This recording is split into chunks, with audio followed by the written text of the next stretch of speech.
కిరణముల ఉదయాత్ముని గని అది పండిన తీయని పంటను పడు సూర్య మండలము పండితి కాలని ఊళ్ళూరే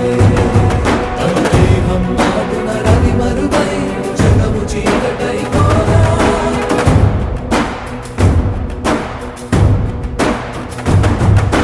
అది అమరేంద్రుడు గమనించి తన ఐరావతమధిరోహించి